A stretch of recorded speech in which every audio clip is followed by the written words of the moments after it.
first, I think you really don't like him.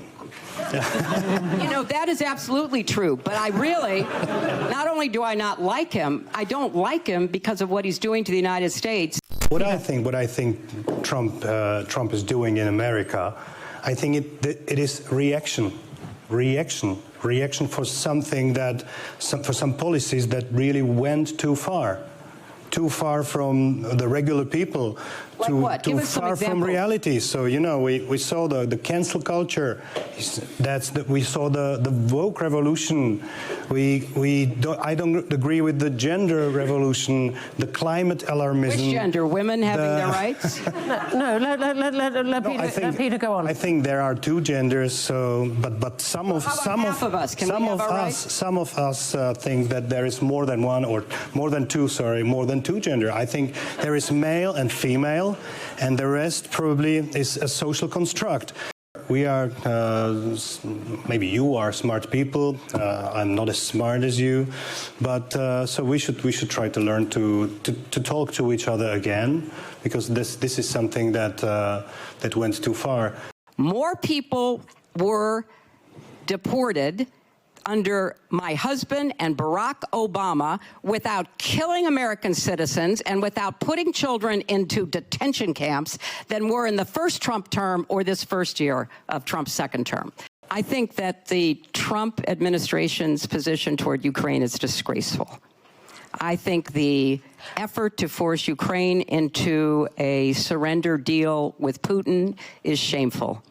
I think the effort that Putin and Trump are making to profit off the misery and death of the Ukrainian people is a historic error and corrupt to the nth degree. And so I believe Ukraine is fighting for our democracy and our values of freedom and civilization on the front lines, losing thousands of people and having their country destroyed by one man's mania to control them.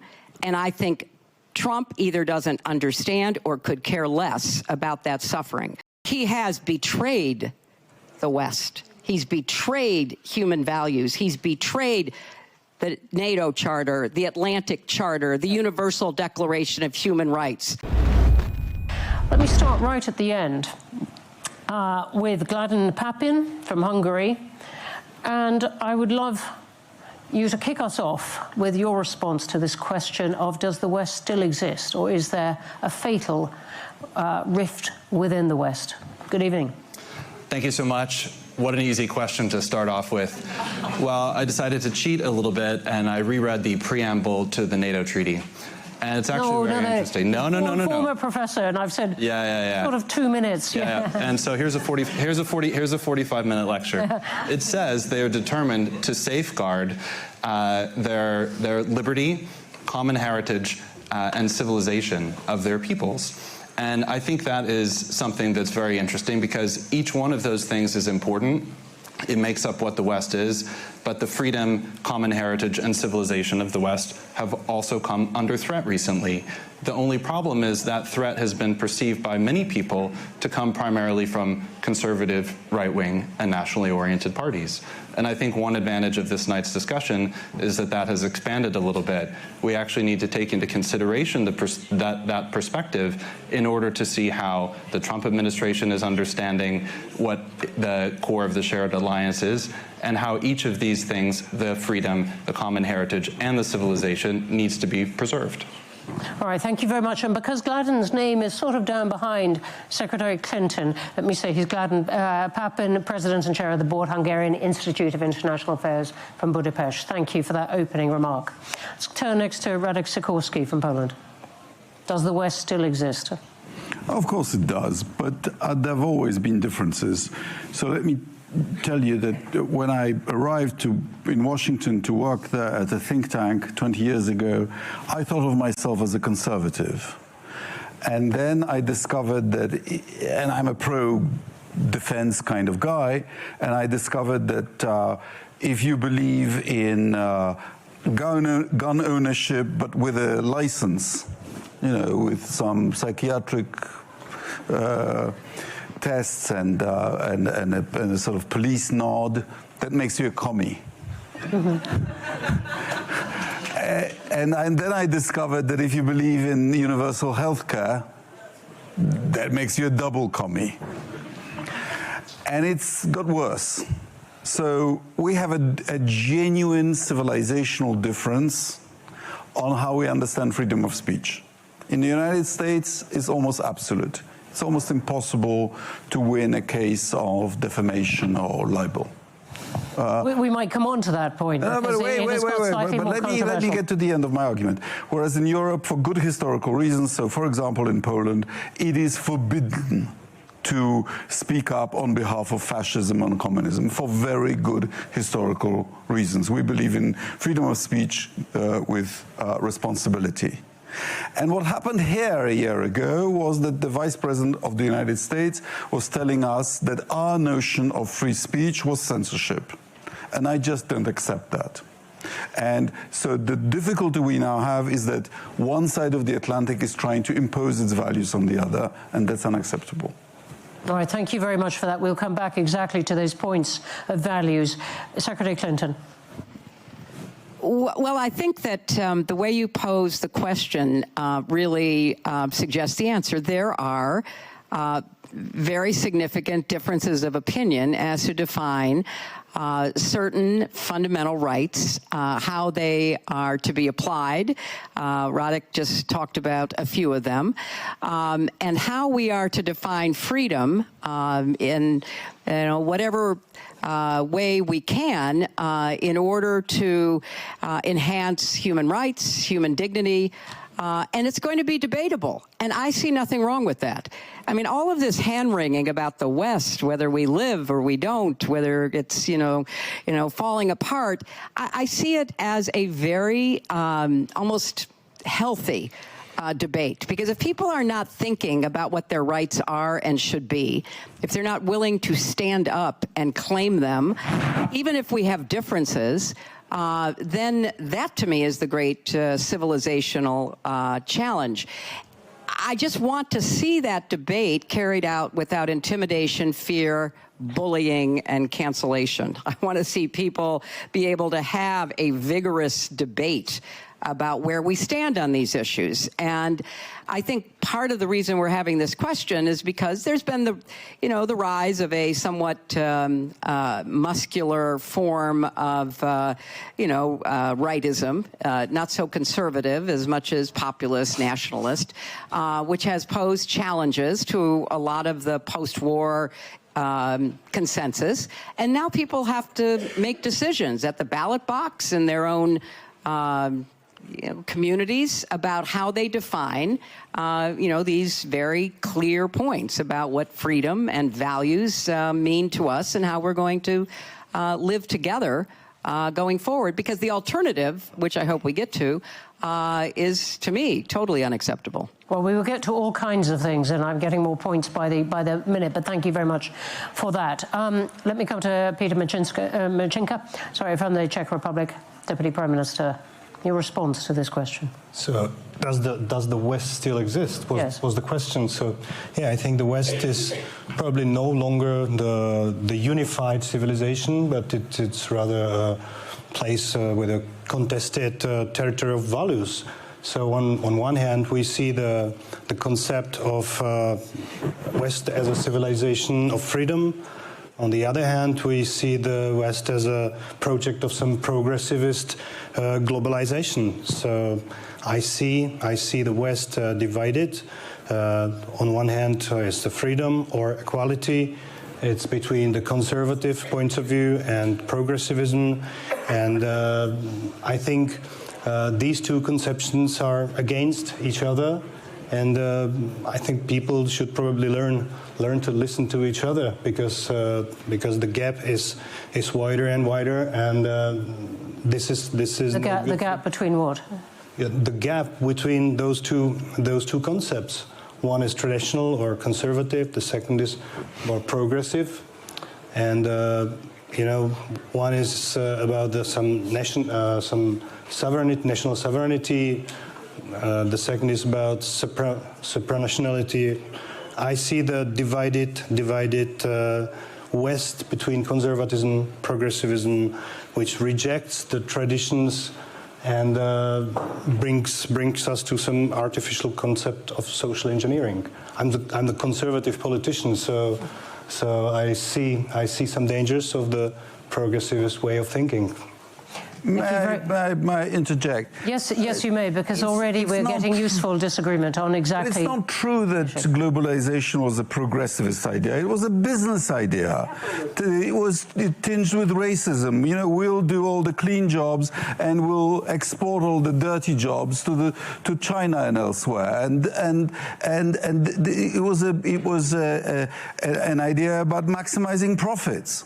Radek, one could challenge that and say, look, it was also one that brought in prosperity for much of the, of course, much of the world, not much of the world. Let me bring in, just to give everyone a first shot at this, Ivan Krastev from Bulgaria. Yeah. So, can I give an example with an old Soviet joke? So, because in a certain way, does the West exist or not was also very much how you see it from outside.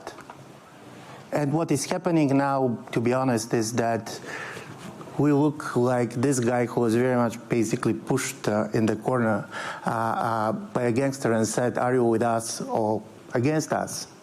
And the guy said, for sure I am with you. But they said the wrong answer, we are them. And I'm saying this because in a certain way, we have to have, not that the West does not exist, we start to have too many of them.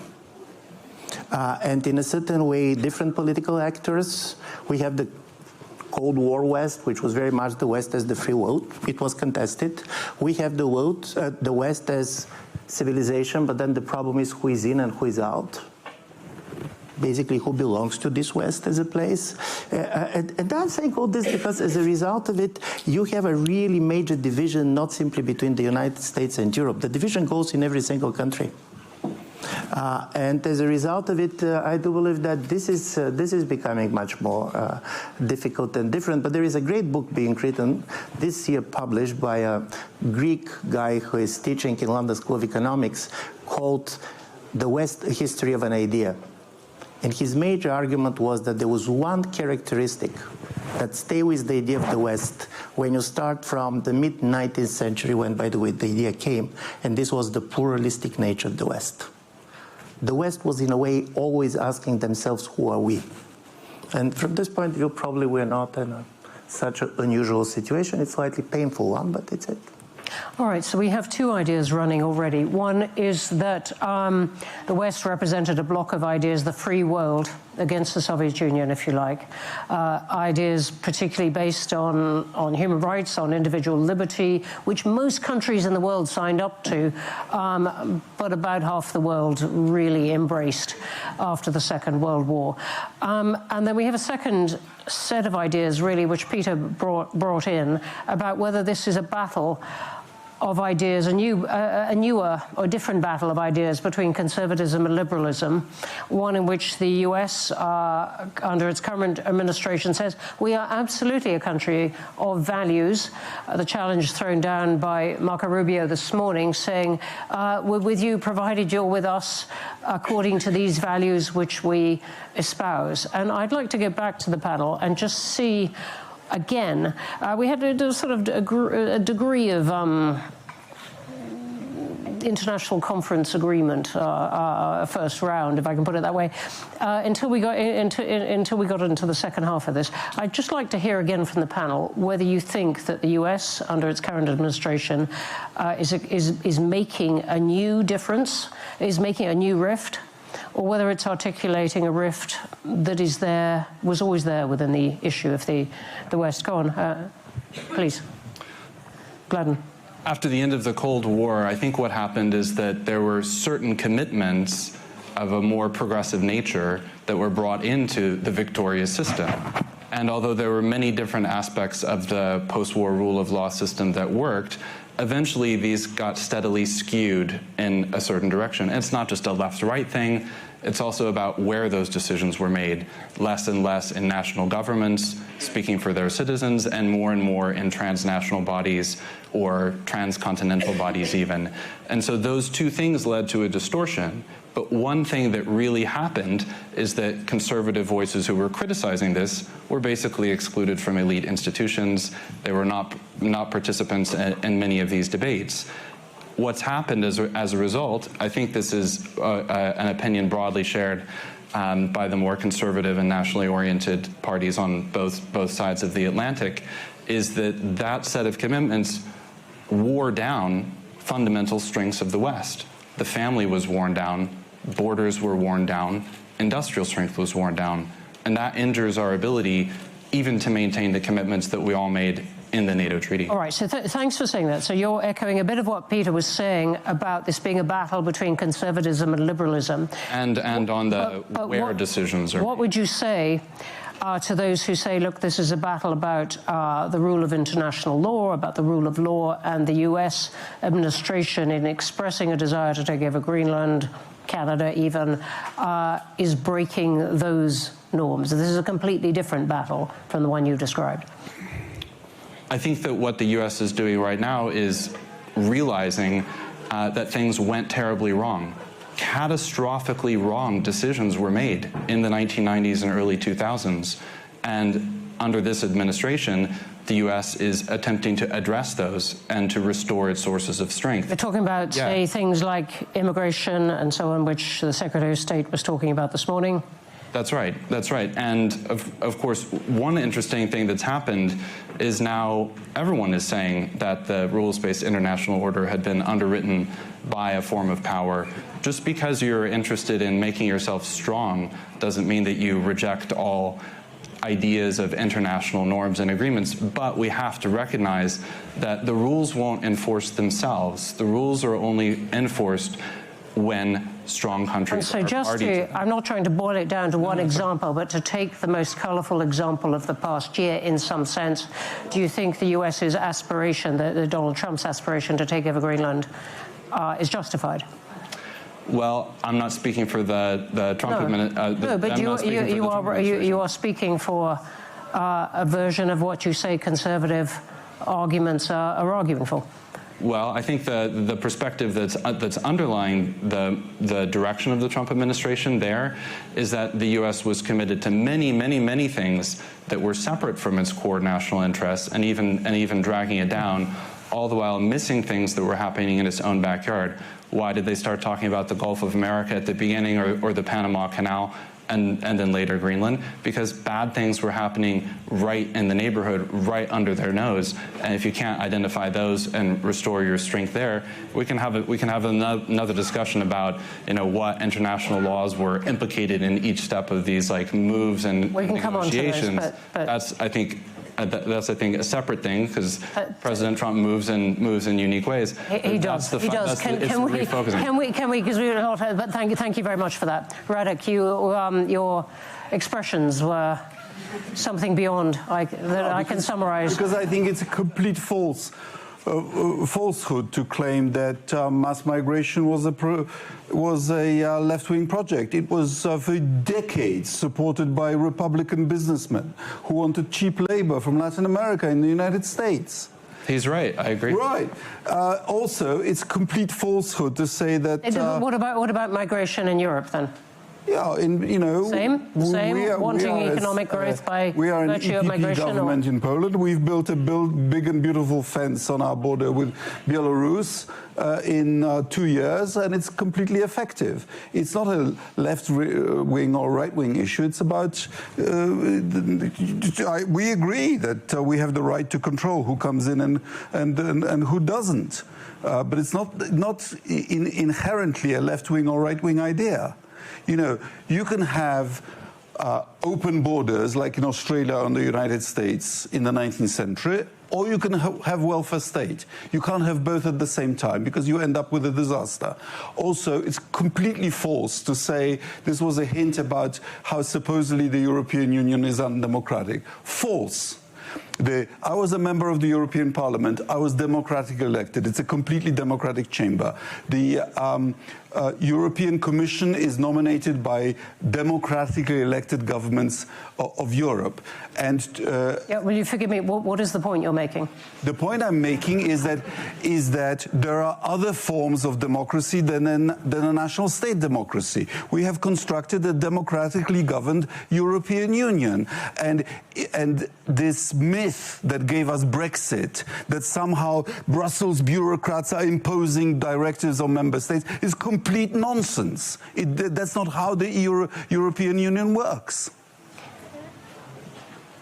We might come on, though, to Ukraine in a moment, because that seems to me where one of the rifts in the West is most tested. But Secretary Clinton. Well, as perhaps one of the few people who has actually been around since the end of the Second World War, let me add my version of history to the revisionism that I hear in not just this conversation, but so many other places. It is, for me, a blessing that freedom was expanded to include, in the United States, for example, the right of black people to be treated at least better than they had been for 400 or so years. It was a culmination of freedom for women to be given their rights much more fully than they had been. It was, I think, a dramatic recognition of human dignity for gay people to be able to be treated without fear and even marry, which to me is creating a family. So, you know, I understand conservative impulses. I understand we are fighting an ideological battle that is as old as time. There are those of us who are more comfortable in a more open, tolerant world.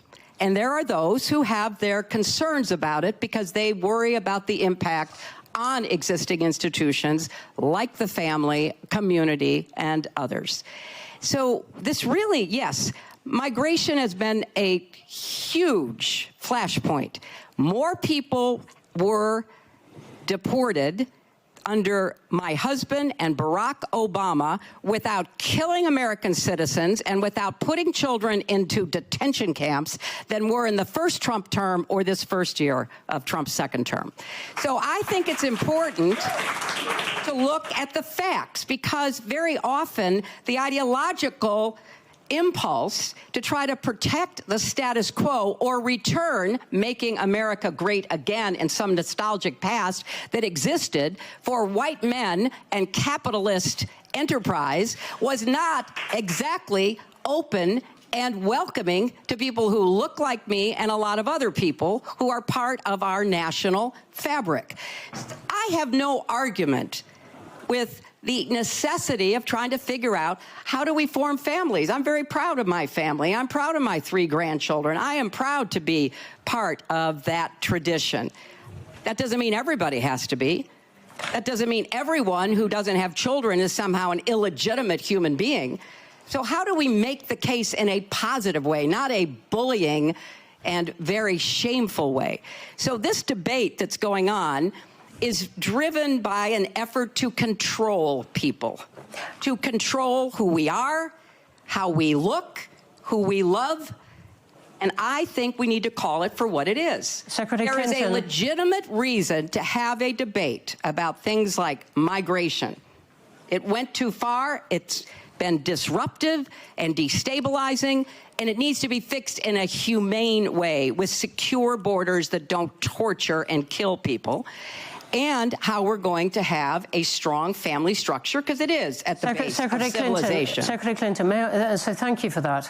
And you got. You really mean that? Yes, I do. I do, and you got several rounds of applause there. But I'm really interested in the line that our discussion is having already, which is a battle within the West between conservatism and liberalism.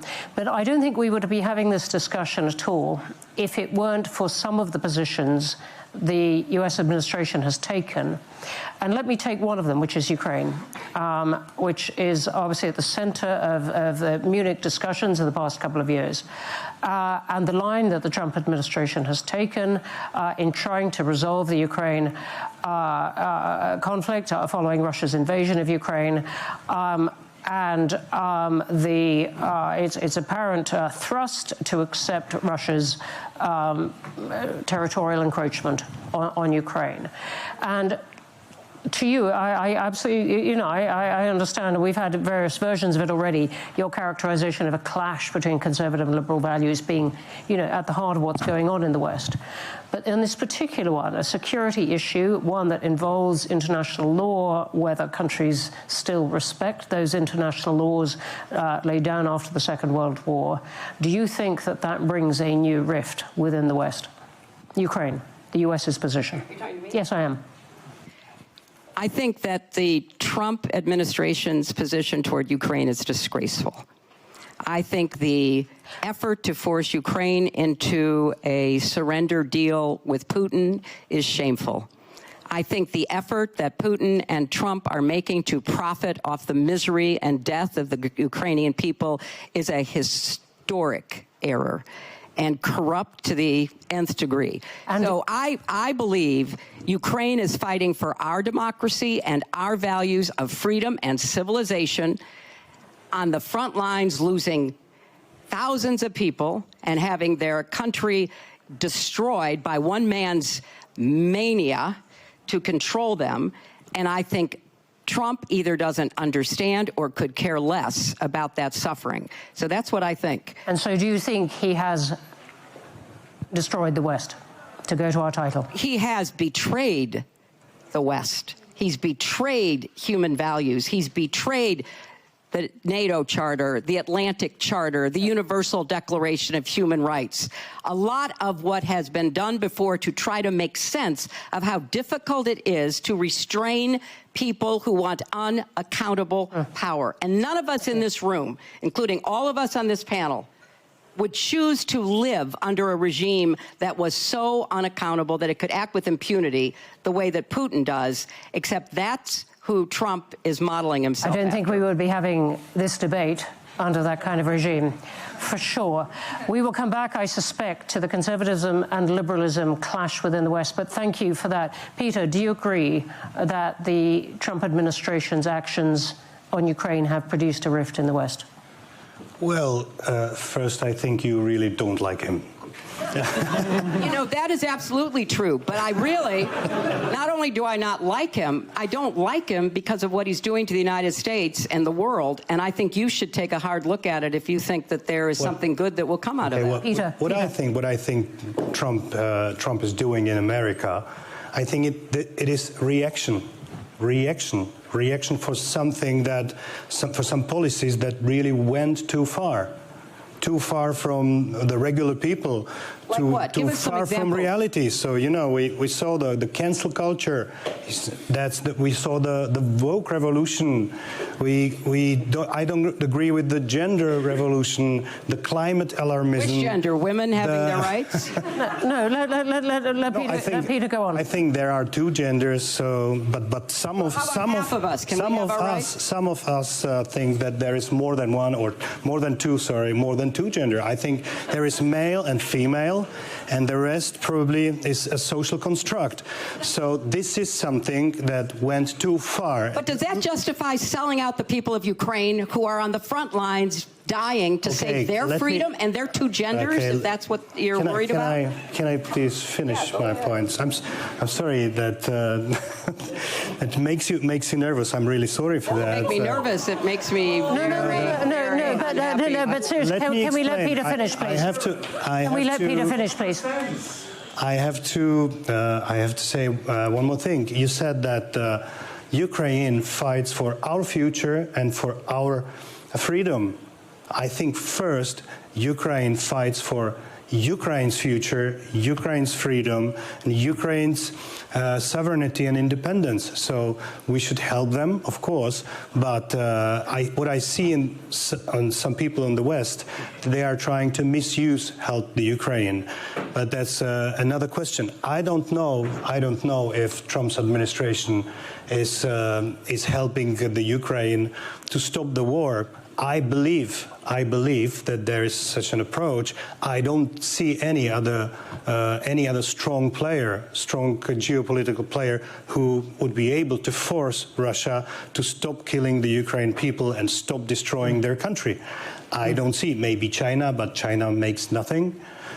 I don't know if the pressure, if Trump is forcing Russia in the way that they will stop the war. I don't know. I only see that the only Americans right at the moment can make it. I see the dialogue. Do you think Europe could put more pressure on Russia, for example, by putting pressure on Turkey, by targeting the refineries of oil more, and so on? I think Europe also makes some pressure. We release sanctions. We do what we can. But I think the Russians, they probably don't care. When I visited Ukraine, I saw the goodwill of all people in Ukraine. They were really united and willing to stop the war. But they're keeping fighting. They seem to be. They also made some steps that probably a year ago no one from them would allow to say or even suggest. Now they are ready to make some steps back. Now it's ball on the Russian side, but I don't see any goodwill on their side. So indeed, we probably are agreed on that point. Petr, will you forgive me? I want to come on to Ivan, who's been writing and looking at this for a long time, from Sofia and other places. Now listen, there are two conversations, and I want to make 2 points. One is, if we really believe that it's about conservative versus liberal, then conservatism is very much about sovereignty and the national community. The way the American administration now defines the freedom of speech is basically the right of the American technological companies. If you're conservative and if you're a nationalist, you're not going to allow this. And there is a major clash of values. Listen, probably the business interest of some of the company is to address people with artificial intelligence. If you're basically going part of the community, are you going to allow this? And I'm saying this because this is part of the tensions that now we have between Europe and the United States.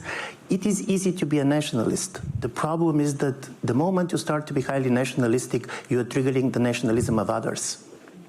And this was, by the way, very clearly seen when some of the far-right parties in Europe very strongly opposed President Trump on Greenland, because for them, land is not real estate. And I'm saying this because in this conservative position, there is a major contradiction. And the second problem, which I found really important on this, is I believe in the intentions of the American president to try to stop killing. This is noble. There are more than 1.5 million people being killed or wounded. The problem is that you cannot solve this totally bracketing the question, is there a moral responsibility? Are they equally important? I remember during there was this famous anecdote when the Versailles Treaty was signed. One of the members of the German delegation went to the French Prime Minister and said, Mr. Prime Minister, in 100 years, probably people are going to have a different view of who is responsible for this war. And then the French Prime Minister said, for sure, but nobody is going to claim that it was Belgium that invaded Germany. And I'm saying this because, in my view, it's very important what we define as peace. And this is not only about security guarantees. You cannot have peace if you're destroying the moral integrity of a nation. Okay, so Ivan, thank you very much. And you also brought us into one of the other points of disagreement between the US and Europe, which is over the definition of freedom of speech or the understanding of that. I realize we have this odd role in this late-night panel of exploring disagreement rather than trying to get rid of it, which is the purpose of most of the conference. I want to throw then one other controversial topic in, which is Gaza and the reactions to that. And I would like people's views of whether that represents a profound difference in values within the West or is not, is a matter of history, of a matter of smaller relationships than that. But because many countries outside any definition of the West see this as an example of Western hypocrisy, of claiming to uphold certain values and then not holding Israel to task for those. I would like people's views. Radek, I'm going to start with you. All right, I'll come to Gaza, but let me just say that we need to stick to the proper definition of conservatism. Edmund Burke was a conservative. Winston Churchill was a conservative. Sir Roger Scruton was a friend of mine. He was a conservative. Maggie Thatcher was a conservative.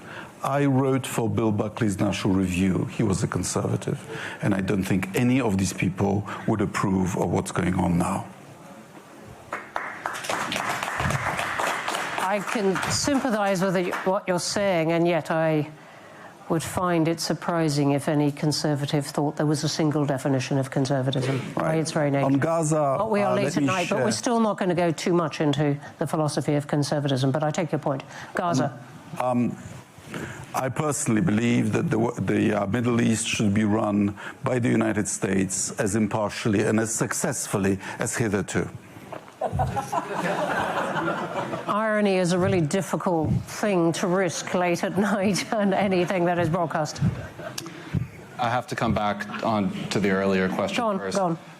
I mean, let's talk about the plan for the resolution of the Russia-Ukraine war that's offered by those who propose that it be continued. There is no plan. There is no plan for a successful ending of the war on the battlefield. There is going to be no ending of the war on the battlefield. But the moment that President Trump called for negotiations to happen, many voices just tried to put him into the box of being a Putin apologist. By the way, it was that point which led to the abuse of the American technological platforms by the American left, kicking off the President of the United States when he was still sitting as president. I don't think it's the fault of the American technology companies that they produce platforms that everyone wanted to debate on. That's really not the issue. That's not the freedom of speech issue that we're talking about. Encourage polarization. That we're talking about in the United States. But it is a problem when political parties in Europe are excluded from participation in debates, and I'm very grateful to the Munich Security Conference for hosting this debate. That's the issue, and in some cases, legacy media networks are perpetuating that. So it's not just a question of the American tech platforms. The media is still plural and very plural. Yeah, but political parties have been excluded. And this is a precise issue. Political parties have been excluded from public debate in Europe. And by the way, yeah, we exclude fascists. Today.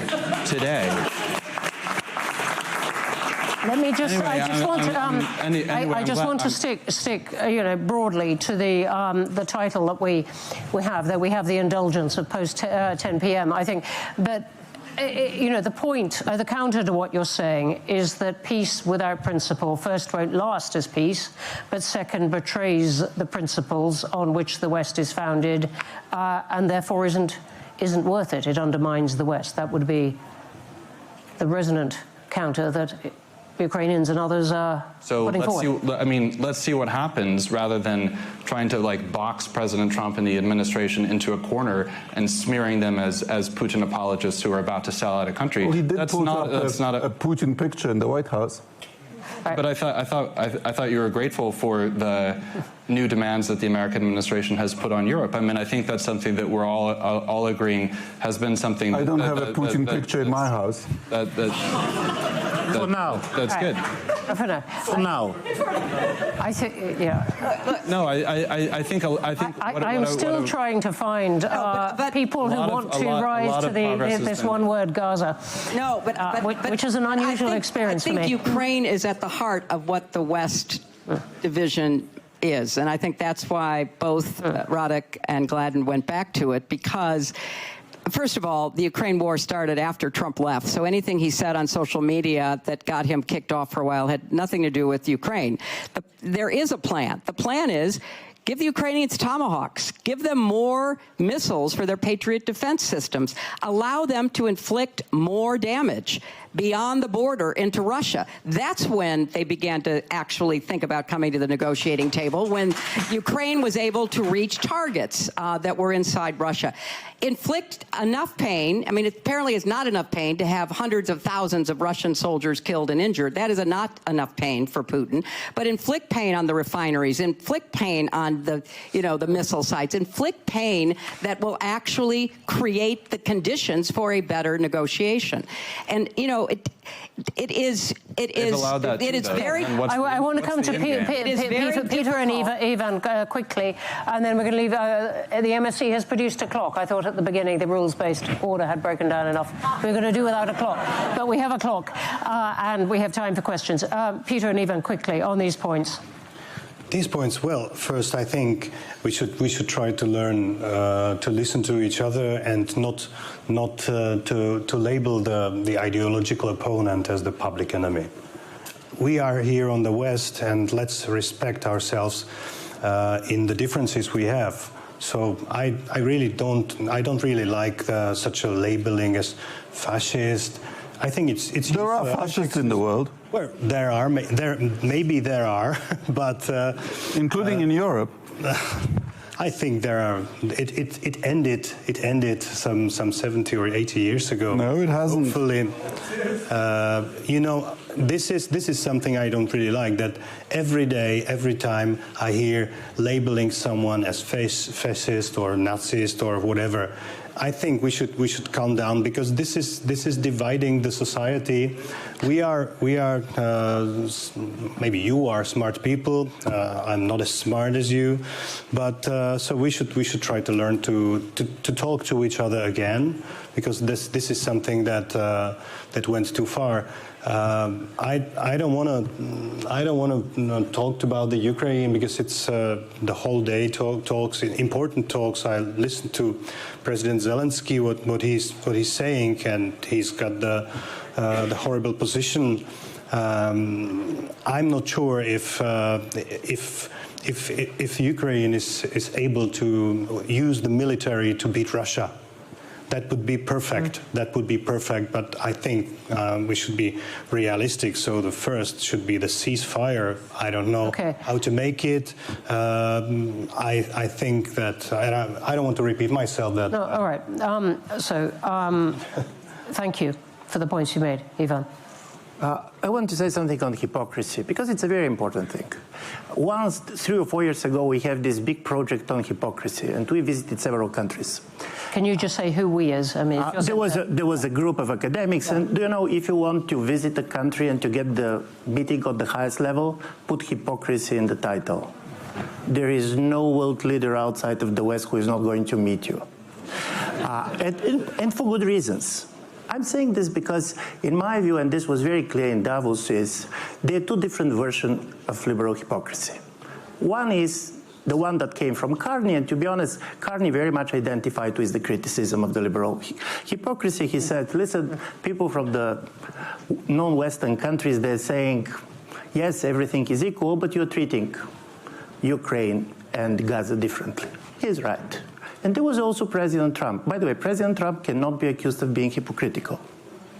But no, this is true, because his major argument is the biggest hypocrisy of the international order is that countries are equal. They're not equal. They are strong countries and they are weak countries. The only problem is that we know that countries are not equal. I'm Bulgarian. It never came to my mind that we're equal to the United States. But there is this idea of hypocritical idea of equality, which is so important in order to have any order. And what I'm afraid is that the moment when we say the world without hypocrisy, we're saying simply the world in which there is only power. And from this point of view, you're redefining American exceptionalism as being exceptionally powerful. But then this is a risk. Be sure that if somebody more powerful is going to come, you're not going to have a moral authority anymore. Because in the world in which everything is about power, Where is the reasons for the small countries to distinguish between United States and China? Where is the to distinguish between this and that? Yeah. And in my view, this is the problem of hypocrisy. There is one thing that could be even worse than liberal hypocrisy, and there is the world with no hypocrisy at all. Ivan, thank you very much. And you took us to some of the central points there. And there's been a huge debate, as everyone here will know, about whether Mark Carney was right in his resonance speech at Davos to say that Western countries had been hypocritical. Okay, let's go to questions. I'm going to take a whole batch of them and then use them as provocations for the panel to respond. Right, so let me take several. We'll start here and then there. If you could say your name. Yes. That would be great. Hello, I'm Sigge Becklund from the Scandinavian Weekly Day and Time, and thank you for lively discussion. I was also here at the event yesterday, the night event, and I was listening to Representative Alexandra Ocasio-Cortez, who stated that about the old rules-based order, that we carved out exceptions to our values and our rules. Eventually, our exceptions became our own rules. So we've been talking a lot about critique of the rules-based order from the right, but I wonder what you think about this way of characterizing the old rules-based order from the left. Thank you. Thank you very much. There's one here. Yeah, I got a microphone. Sorry, there's a woman. Sorry, I can't see. Hi. Should I? Yes, please go, and then I'll come to the Richard front. Wolf from Deutsche Welle. Yeah, I just wanted to ask about the kind of terminology around values relating to the West and civilization relating to the West. So we heard a lot about values from the Biden administration. We've got values in the title here. Marco Rubio, I did a count in the transcript, he used the word civilization 12 times. So I'd like to hear from the panel who's more up for Western values and who's more up for Western civilization in the discourse. Thanks. Thank you very much. And there's obviously been huge debate since this morning about whether Marco Rubio was championing only Western civilization. Right, here in the front. Do we identify ourselves? It doesn't matter. The definitions here are confusing me because it's not conservative versus liberals in the United States. I mean, the discussion largely centers around conservatives are dead. You can talk to a lot of them in the GOP and the Senate, and they don't dare open their mouths. So I think if we're going to talk about values, we have to look at the definitions of who is determining the values. I don't think anyone would call Trump a conservative. You could call him a demagogue, you could call him a self-enricher, but he doesn't operate on principles, so I don't think it's useful to talk about Trumpism as conservative versus liberals. And then what caused the society in the U.S. to break down? It's as much about conservatives outsourcing jobs to China, which caused huge segments of the population to lose their prospects for their children, which had nothing to do with two genders, and so or three genders. You don't have to like that. You can anyway. So I think we're sort of arguing around the bush because there are false divisions being proposed here, and what we have is demagoguery and populism up against a lot of confusions within the Democratic Party, liberals, progressives, within the GOP, frightened, scared conservatives who don't espouse conservatism because they would be attacked by the populist in the White House. So I think it's a mistake to argue as if there's a simple separation here, or it all has to do with three genders. Thank you very much indeed. We have one on the back and we have one over here. And then, sorry, one right here, he was the most persistent and got himself in a spotlight. I have a question to Secretary Clinton. It was 15 years ago that you ratificated here at the Security Conference together with Sergei Lavrov the New START treaty, and I wanted to know whether you sometimes get nostalgic about those times when you think back. And then maybe more a concrete question looking forward, do you think that there is any room for nuclear proliferation when the war in Ukraine is still ongoing? Thank you very much for those. And here in the front. In the front? Yeah, in the front, yeah. I have a question, Łukasz Pawłowski, Polish MFA. I have a question about the yeah, thank you very much, Minister. It's about equality. Yes. Sorry, I can't see. So let me tell you about the successes of Poland.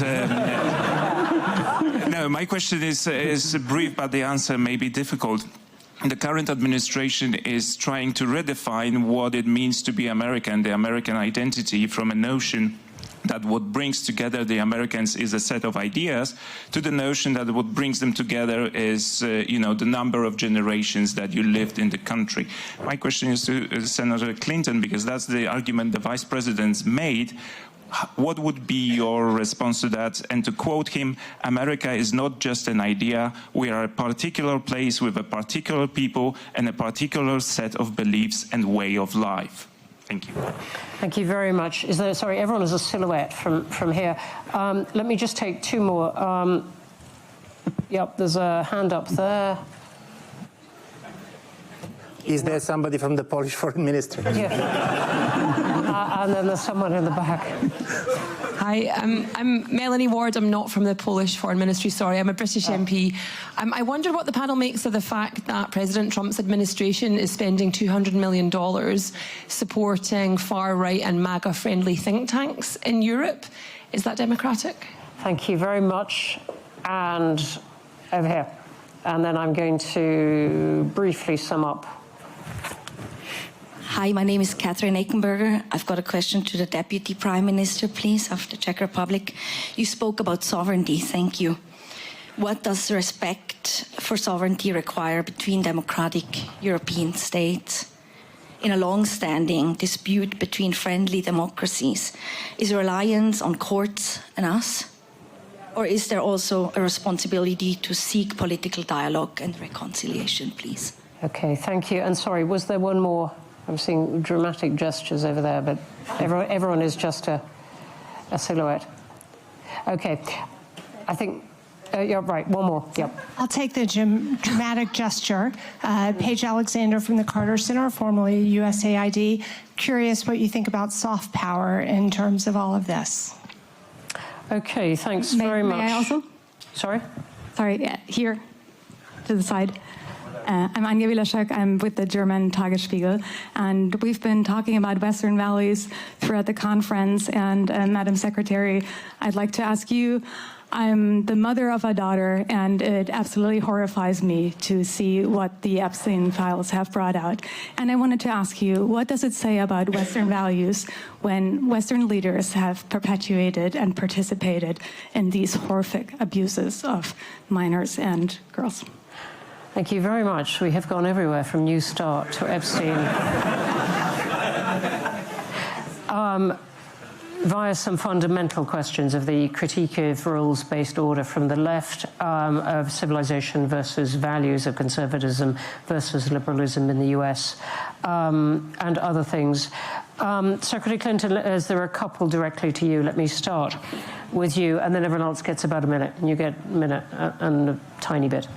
Yeah, I heard three in particular. To the last question, it's horrifying, and we're hoping that you know, there will be continued release every day that passes. that doesn't mean, as our news commentators say every day in the United States, that because someone's name is there, they committed a crime. But I think there's a lot of very troubling and really horrific information coming out. Today, it came out that Steve Bannon was trying to get Jeffrey Epstein to help him overthrow Pope Francis. I guess that was part of the civilizational true conservatism. So it is something that needs to be totally transparent. I've called for many, many years for everything to be put out there so people can not only see what is in them, but also, if appropriate, hold people accountable. We'll see what happens. On the New START treaty, which we were, the foreign minister and I were talking about this just backstage, we actually signed, President Obama signed the New START treaty in Prague. And it was, one in a series of efforts to restrain the proliferation of nuclear weapons, to control the U.S. and Russian arsenals. And I think it's a very big mistake for it to have been allowed to expire. I know that there was an offer, apparently, from the Russians to extend it a year, during which there could be some negotiations. The Trump administration refused that. And their response was that they wanted to try to get China and other nuclear weapons countries into a regime, which more power to them if they could ever manage that and if it could be achieved. But I am very worried because Trump also, he tweets, or I guess he X's or whatever he does on social media late at night, and one of his recent ones was to resume nuclear testing, underground nuclear testing, and I think that would be a terrible development. So I'm hoping that doesn't happen, and I'm hoping that there can be some efforts to reinstate some kind of nuclear arms agreements. With respect to this question, if you think about the 13 colonies, that was a creed. It was an idea. It was a philosophy. It did not include the entire continental United States, let alone Alaska and Hawaii. It was based on the founders' deep understanding of human nature, of philosophy, of what we might call liberal thought, as they created a new country. And, when I hear President or Vice President Vance say things like that about how it's a nation, it's blood and soil, and all the ways that he talks about it, I think to myself, I never knew he was such a firm advocate for Native Americans, because the idea that you would have an approach toward the United States that ripped away our founding documents, our founding philosophies, is so contrary to the way I understand American history. So I think that it's not only wrong historically, it is a political device that I think is very dangerous and should be rejected whole cloth. Thank you. Gladden. I'm a citizen of the Osage Tribal Nation, a Native American tribe in Oklahoma. I voted for President Trump and Vice President Vance, as did the majority of our tribe. So I can only speak for myself and us, but at any rate, I think he has not used the phrase blood and soil, and this is not an accurate characterization of the thought that's going on in the administration. There's one thing on the panel I can agree with, however, and this is your point, that conservatism has changed. Absolutely. In the 1990s and 2000s, there was basically a conspiracy of the center-left and the center-right, both to sell out the country. From the center-left, we got a social progressivism, which, yes, in the post-war period, had been responsible for important advances in American life. Native Americans were the last to get the vote, actually, even after women. So that's very important. But it didn't know where to stop. Similarly, the free market conservatives. There's a lot of things that the market does well. They also didn't know where to stop. So an important corrective had to come. In Europe, I have to say that corrective came from someone who made correct decisions when it came to migration, family, and also the importance of peace. And I hate to say it, but you can either acknowledge that Prime Minister Orban was right 10 years ago, or you can wait another 10 years and then realize it. The conservative voices, including his... We have to see whether he wins the next election. I'm going to stop you on that. His voice has been excluded. Yeah. From what? Decisions of the European Commission, which continues to go for a qualified majority. The European Commission, I think, feels that Hungary has quite a lot of voice. Radek, make your single best point. What? Make your best point. Sure. Oh, all right. Someone asked about Lavrov. Hillary didn't answer, so I will. I had a relationship with Lavrov based on telling each other Soviet-era jokes. So there was a competition in the Soviet Union for the best political joke. First prize, 15 years. Someone asked here about MAGA think tanks. My take on this is the following. So until recently, we had an unspoken agreement not to interfere in allied countries' party political rivalries, right?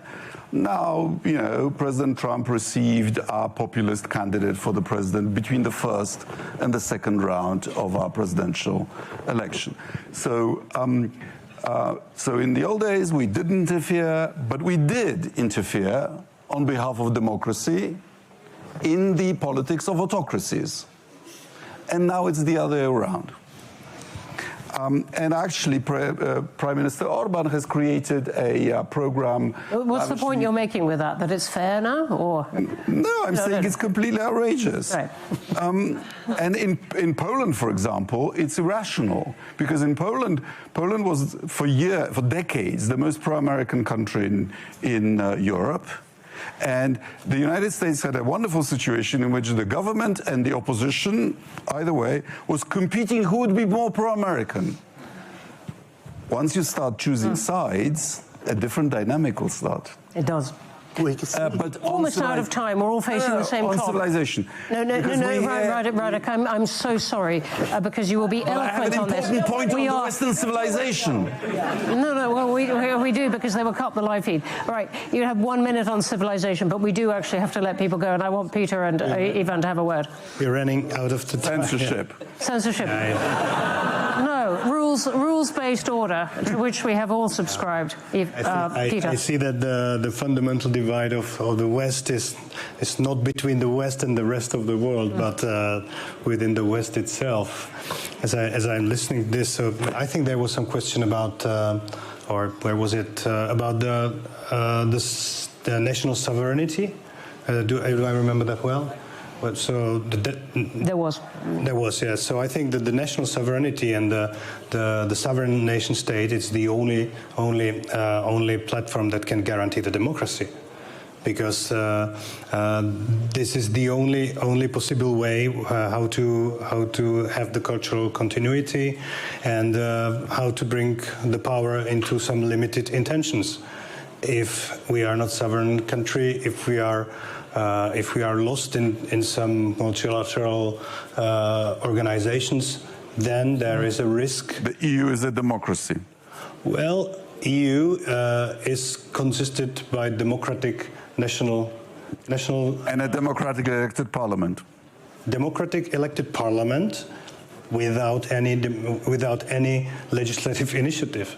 So this is the only parliament in the world that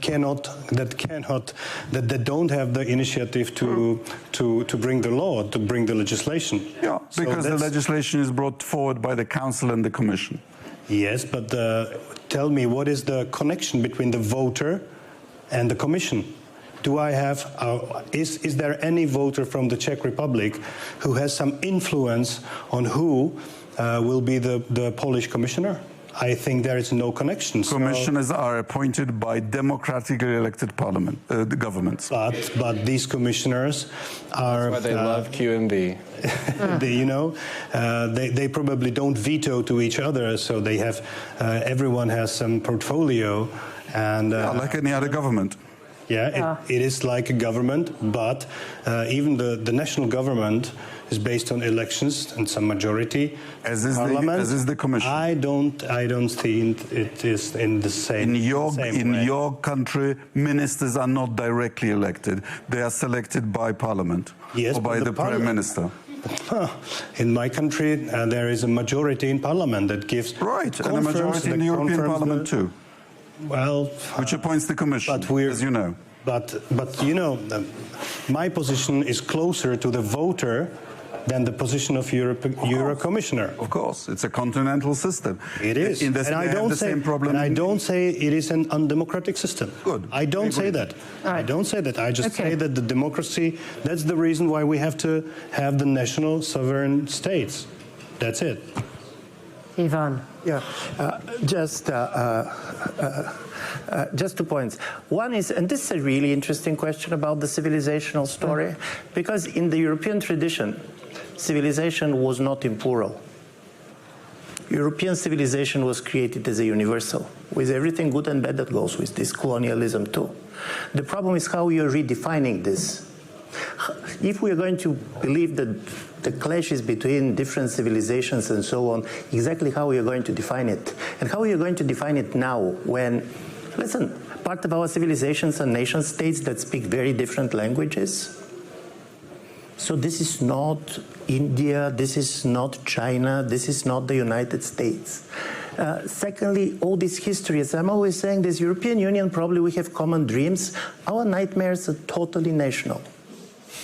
And you can see in the moment of crisis how much this is. The moment when somebody tried to define European civilization as something that have been always existing, cannot work. And by the way, you know what Gandhi, when he was asked what he thinks about European civilization, his answer, this is a good idea. No, and I do believe this is critically important. This is a real question. And my last point is, listen, we're talking about things, what Trump said or what anybody said. We're in a moment in which suddenly people start to believe that individual immortality is an option. The mortality of the nations, if you're Bulgarian, can I be sure that in 100 years anybody is going to speak Bulgarian anymore? We're talking about the replacement of migrants. AI is going to replace more people than migrants, believe me. This is the other great replacement. We are going to redefine everything. We are going to redefine what is a nation, what is a civilization, what is the West. And it's normally have been like this in a different periods of time. And just to say on something much more positive, if President Trump was really insisting on the civilizational approach, the only country in Europe he should not have deprived of Greenland is Denmark. They have been as tough on migration as Mr. Orban. They are as social cohesion as you can imagine. They're economically very competitive. They are not the most ethnically diverse place. So if this is the case, at least we agree that Greenland can be left for them.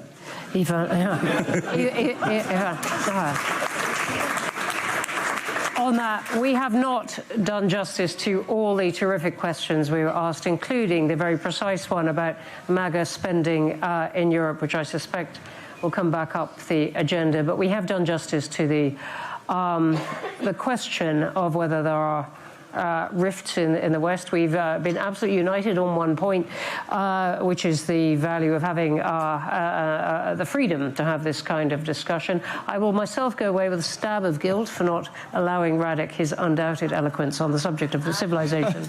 But we were teetering on the edge of huge subjects on which everyone here could be incredibly eloquent for much longer than we have. We've run out of time. Thank you so much for coming. Thank you, my panel.